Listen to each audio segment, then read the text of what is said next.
Hello students, मेरा नाम सुनील रंजन है और मैं इंग्लिश टीचर हूँ। अभी मैं आपके लिए नोबडीज फ्रेंड के क्वेश्चंस के साथ आंसर्स लेकर आया हूँ। जो आपकी टेक्स्ट बुक में क्वेश्चंस है उन्हीं के आंसर्स हैं। तो यह एक बहुत प्यारी कविता है।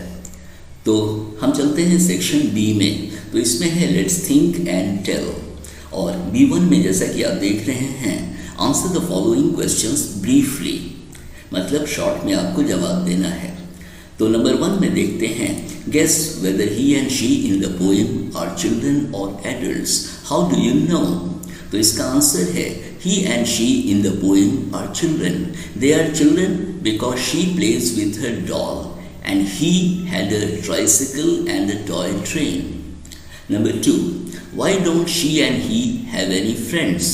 तो इसका आंसर है she and he don't have any friends because they did not lend their things to anyone.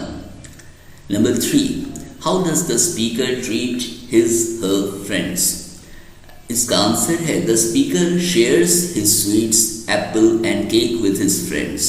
He lends them his ball and books. अब C पे आते हैं, let's think and write. तो C1 में है read the poem carefully and complete the table.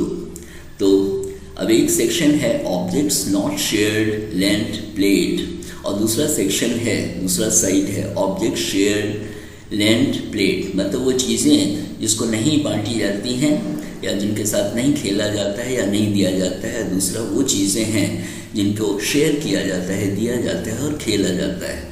तो पहला है objects not shared, lent, played. तो इसके नीचे हम लिखेंगे sweets, book, doll, toffee, tricycle, tray. और ऑब्जेक्ट शेयर्ड, लेंट, प्लेड के नीचे है हम लिखेंगे sweets, ball, books, games, Apple, cake.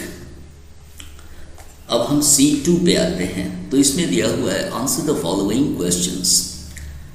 अब इसमें है नंबर 1 में make a list of the things that both he and she have. तो इसका आंसर होगा, जो लिस्ट है उसमें हम लिखेंगे sweets, book, doll, toffee, tricycle and train. Number 2 में आते हैं, how is the speaker different from he and she, give an example.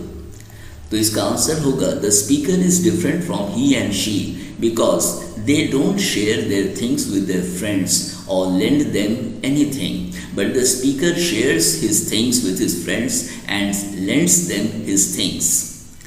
अब नंबर 3 में आते हैं, do you see any difference of age between the speaker and he and she, give evidence। तो इसका answer होगा no, there is no difference of age between the speaker and he and she because the speaker shares the same things with his friends which he and she don't। अब number 4 में आते हैं। इसमें है what do you like about the speaker, give reasons for your answer।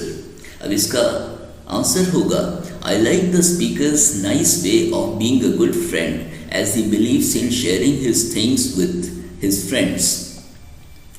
अब number 5 में आते हैं, some girls and the boys don't have any friends, why?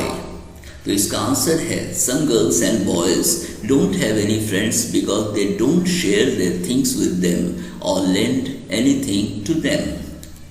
अब हम सेक्शन D में आते हैं। इसमें राइम टाइम है। तो D1 में राइमिंग वर्ड्स है। तो read the following words loudly. Rhyme कहते हैं एक वर्ड के जैसा दूसरा वर्ड सुनने में लगना, इसको राइम कहते हैं। तो अब लेंड, तो लेंड के जगह लेंड के लिए आएगा फ्रेंड। अब words that end with the same sound are called rhyming words. जैसा कि मैंने पहले भी आपको बताया कि एक ही तरह की आवाज़ आती है, तो ऐसे वर्ड्स को राइमिंग वर्ड्स कहते हैं। Another word that rhymes with lend and friend can be send, S-E-N-D। Now, अब क्या है? Write 3 words that rhyme with lend, friend and send। तो lend के साथ पहला वर्ड आएगा bend, friend के साथ आएगा वर्ड depend, और send के साथ राइमिंग वर्ड आएगा end, E-N-D। अब D2 में हम चलते हैं। Pick out any 5 words from the poem and give their rhyming words. तो नंबर 1 में शेयर है, तो शेयर का हम केयर लिखेंगे। नंबर 2 में डॉल है, तो डॉल के लिए हम बॉल लिखेंगे, यह राइमिंग वर्ड है। नंबर 3 में प्ले के लिए हम लिखेंगे वे, क्योंकि दोनों सुनने में एक ही जैसे लगते हैं। नंबर 4 में हम ट्रेन के लिए लिखेंगे ब्रेन, और नंबर 5 में हम केक के लिए लिखेंगे मेक। तो ये सारे राइमिंग वर्ड्स हो गए। अब ई सेक्शन में चलते हैं, तो इसमें दिया हुआ है लेट्स लर्न ग्रामर। अब E1 में है study the following examples. She had some sweets. Number 2, she had a book. Number 3, she had some toffees. Number 4, he had a tricycle. Number 5, you had an egg. अब इसमें क्या है लिखा हुआ है, in sentence 2A and in sentence 4 and denote 1, whereas in sentences 1 and 3 some denote more than 1. इसका मतलब होता है A और N को हम एक के लिए यूज करते हैं और एक से अधिक यूज करना है तो उसके लिए हम some यूज करते हैं। अब देखते हैं fill in the blanks in the following sentences with a or an or some wherever necessary। तो a, an या some को आपको यूज करना है इन sentences में। तो पहला सेंटेंस है he drinks a glass of milk every day, यह सही होगा। he drinks a glass of milk every day। Number 2 होगा there are some boys and girls in the playground। Number 3 होगा he met with an accident while he was crossing the road। Number 4 होगा she needs a kilogram of rice and some bananas for her friend। Number 5 में होगा there is some water in the bucket। Number 6 में होगा there is an apple and an orange on the table। Number 7 में होगा he took some salad for his lunch। Number 8 में होगा he drank some milk and ate some biscuits before going to school। Number 9 में होगा we all need some food every day।